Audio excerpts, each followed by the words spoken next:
There was one moment. At the time, it probably didn't feel dramatic. It didn't come with a loud confrontation or a clear turning point. From the outside, it may have looked like something small, a pause before you responded, a decision not to explain yourself, a quiet refusal to keep extending patience to someone who had already exhausted every real claim on it. But what felt small to you did not register that way to them. They saw it, and in that single move, something became clear to them in a way that no conversation, no shared history, and no amount of proximity had ever been able to communicate. In that moment, without you needing to say anything more than what your behavior already expressed, they understood who they were actually dealing with. They saw your boundaries, not as something negotiable, but as something real. They saw your clarity, not as something temporary, but as something stable. And more importantly, they saw that you were no longer operating from the version of yourself they had grown accustomed to. This is not about exaggerating that moment or turning it into something symbolic for the sake of storytelling. This is about understanding it accurately, from a psychological perspective. Because what happened in that exchange was not random. It was not luck. It was not a sudden shift in personality. It was the visible surface of something that had been developing quietly for a long time. Something built through experience, through pressure, through repeated moments where you had to choose between staying aligned with yourself or adapting to what the situation demanded. Most people never reach that point, not because they are incapable, but because their environment never requires that level of internal reconstruction. But you did, and that moment, as subtle as it seemed, revealed the result of that work.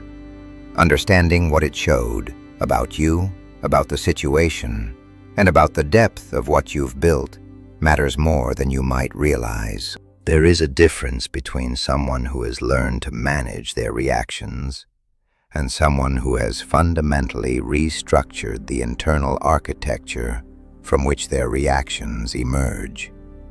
The first is a behavioral adaptation. The second is a transformation of character, and it is earned through a process that cannot be accelerated, purchased, or convincingly performed. Psychology describes this as post-traumatic growth, emerging from adversity not just intact, but expanded, with greater clarity, deeper emotional capacity, and a more grounded relationship with uncertainty.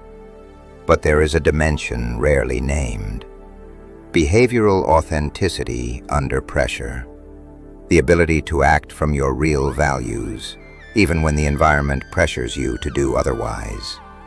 Most people cannot do this under pressure, not because they lack integrity, but because the nervous system defaults to appeasement, performance, or reactivity.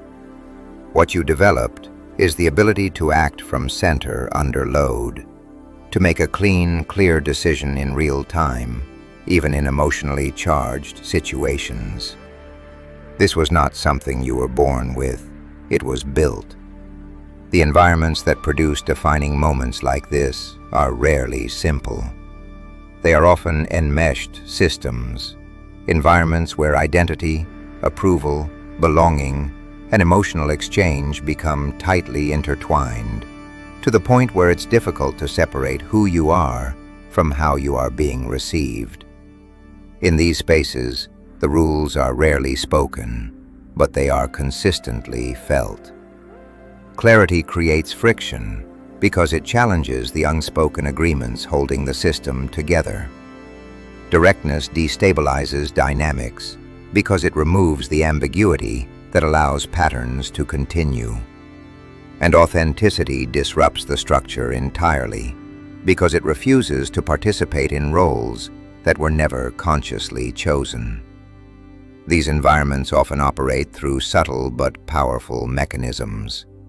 Intermittent reinforcement keeps you engaged, moments of validation followed by withdrawal. Emotional dependency develops gradually, making it harder to step back without feeling loss. Over time, there is a quiet erosion of self-trust, where your own perception begins to feel less reliable than the signals coming from the system. You were inside something like that, long enough that your sense of self became entangled with the role the environment assigned you, long enough that responding clearly began to feel costly. And then you made the move, and it was clean. No drama, no over-explaining, no emotional spillover. Just a precise, grounded response that didn't seek permission or validation. That precision was not accidental. It came from something you had been rebuilding quietly, your ability to trust your own perception again. The move was not aggression. It was not dominance. It was not performance. It was accurate self-representation, a moment where who you are and how you acted finally matched, without distortion. You communicated exactly who you are, without distortion, without softening, and without managing their comfort at the cost of your clarity. You simply acted from your truth. In psychology, this is values-aligned action under pressure. Acting in alignment with your values, even when your nervous system is activated. This preserves something critical, your self-integrity. You remain someone whose behavior is legible to yourself. The move told them everything because it was real, not constructed, not filtered, not designed for approval. Just you, fully visible. And that surprised them, because they were used to a version of you that was managing itself for the relationship. That version is gone. When someone forms a mental model of you, their brain predicts your behavior. When your behavior suddenly contradicts that model, it creates a prediction error, a pause, a recalibration. They didn't respond because they couldn't.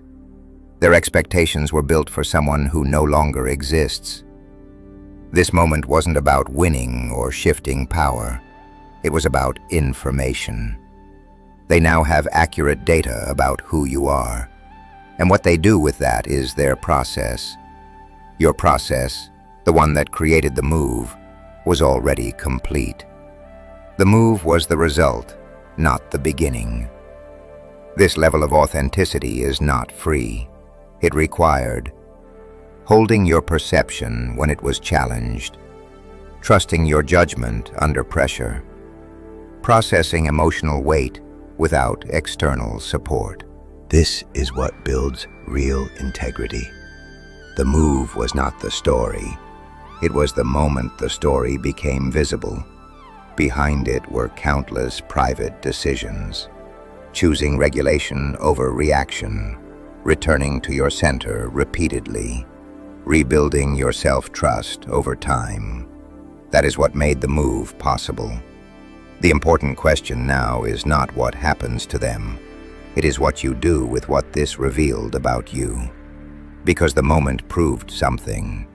You can act from your values under pressure. The work you did is real. It holds.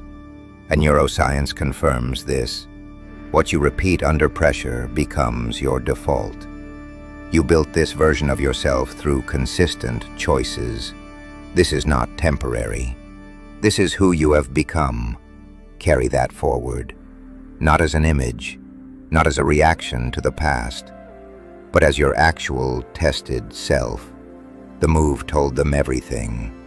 Now let your life continue telling you the same thing, quietly, consistently, every day. That is the practice. That is what you carry forward. This is the inner calling.